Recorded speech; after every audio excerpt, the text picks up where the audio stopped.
lining Ming अखोई खुनाई सोरकदब माले मणिपुर की backbone मई थुगाइनब होटनरक्ले बिमोट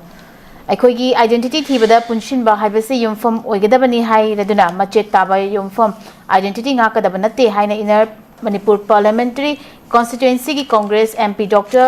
अंगोमचा बिमोलना फोंदोखरे ओजा वफम असी अखोई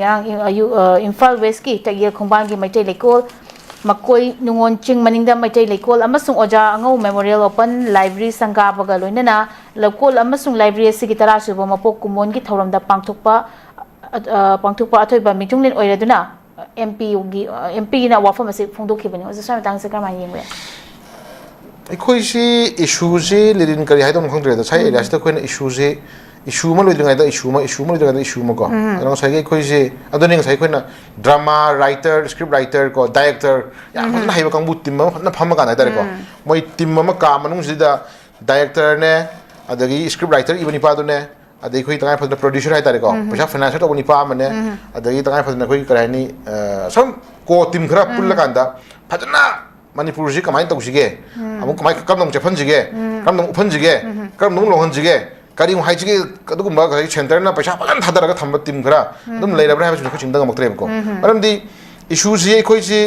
ngसागी मागी तगदोबो एरना खरा लेदनको कोइ धर्म की मरमदा हाइरो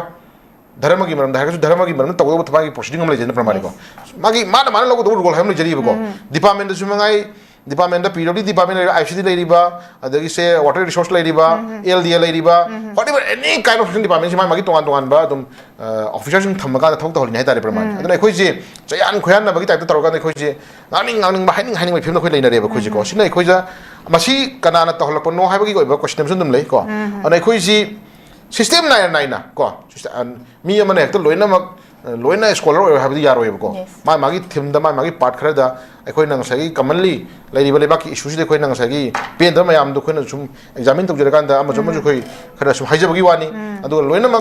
मी खुदिमक दे आर नॉट परफेक्ट को मी खुदिमक लोइना हिरम दा मागी ओइबा परफेक्ट इजबई वानी लोइना त खंग हाइ हाबदी किसु यारोइबको अदि साइंटिस्ट ओरिजिन की तंगाय फन मागी हिरम अमदा ओइना जमाता नेबको अदोइना खोइ हाइजनिंग दि अखोइ लेरिबा मणिपुर की लेरिबा यामना सही लिसिंग मरी मंगा लेरो पुवारी की वरी तांग सिजुने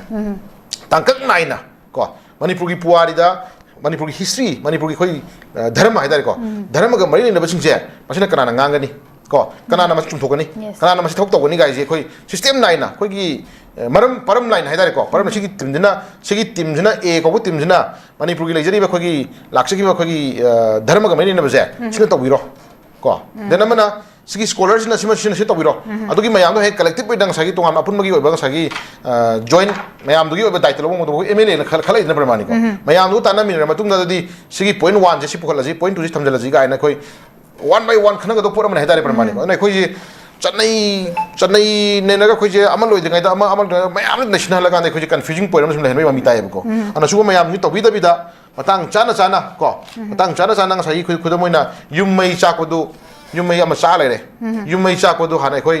लानवा चुम कनाना मै थारमबा कनाना मै चुरम बदु तो आन थंगरकांदा चाइब युमना खोइ कन्नम चांगियबको मै युमदो हाना कल्ला मतुंग द होरेन कमाइना हरक युमै नो सिलिंडर पोखायरा पुरा नतगना कनाना मै चुरम नो मुसिदमिन तरमिनो गाइ खोइ अमु थिरुम चांगियबको अद मै दु गरम चाइ गाइ दैदा असमा सिगी युमजे तो मन तरंगनि मसि युमजे चौबिना मै थाबरंगनि मसि युमजे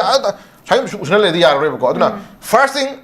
मणिपुर थोबे इशू खुदिमक से इशूस मयाम लेगनी इशूस मयाम जे खोयना पार्ट बाय पार्ट तो लोसिमिनम चंगी तबु मांगा ताइब कोर इशू हाना खोइ लोसिनम चंगी बको कोर इशू लोसिना मतुंदा कोर इशू से लोसिना मतुंदा खोइना गागी धर्म की मरम गांगो याबन सी गांगो याबन सी अदगी अदु मयाम जे मेमान तानक ट्रमिने खोइजे पुंथु थुगाइना अदु सागी कोर टिमम लेरिबको कोर टिमम लेरि अदु सागी पुंथु थुगाइना होना टिमम लेरबनिना असि मयाम जे खोइ मिन्ना कुपना सिंगना खोइ येंग द यारोय अदु कुपना येंग मतुंदा खोइ लेबाक कन होनो खोइ होनो दु तारगदि लिरिन खोइ अवाम द पुरने हमजे साइ थमजगी यम नुवाइजे